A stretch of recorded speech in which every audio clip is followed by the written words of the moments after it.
in the regions, and they cover important local issues, but ones that have national implication too. Well, here in the southwest of England, we have Jeff Moody, one of our most energetic regional reporters, and Jeff joins me now. Good evening, Jeff. Very energetic. Good Thank to you see very you. much. Well, no, you are energetic, and I think it's very important.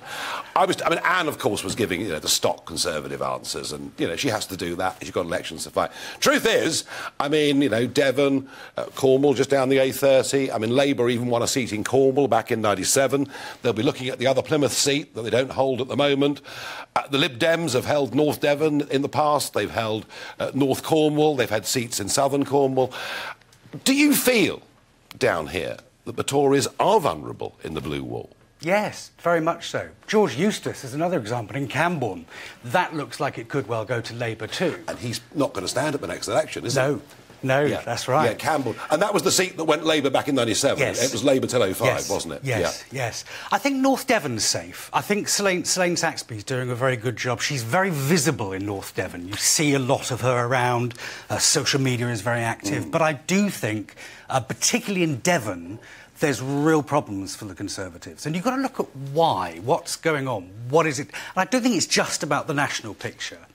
I think that the Conservatives, what I'm hearing from people is that they've lost a sense of rural issues. For years, the Tories have been the one that understand the countryside. They understand the Countryside Alliance, they understand the communities, they understand farming, they understand agriculture.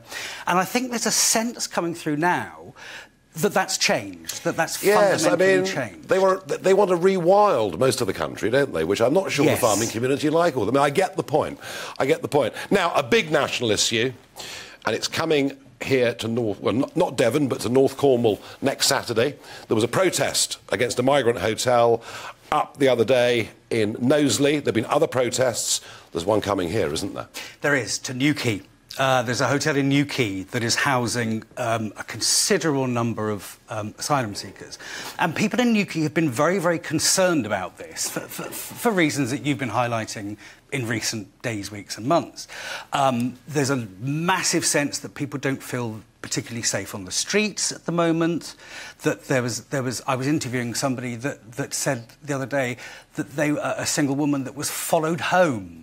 And there is that big concern. But it's become a big political argument because we've got this protest coming up at the weekend on Saturday. There's also a counter-protest, which they're saying that they are protesting against fascism, because, of course, anybody that protests is a fascist. So the potential concerned parents and grandparents who are going to go onto the streets of Newquay this weekend have been condemned, as I understand it, both by Labour and the Conservatives as being far right. Also by Cornwall Council. The leader of Cornwall Council has said that these protests are abhorrent, they're bigoted and they're racist. So that is... It's going to be a tinderbox because you've got these two... You've got the people that are protesting and then you've got the people at the counter-protest as well. And, of course, looking at what happened in Knowsley last week or the week before... You can see how that can develop. You can see how it's... And you'll be there covering this live for GB News this Saturday. I will, yes.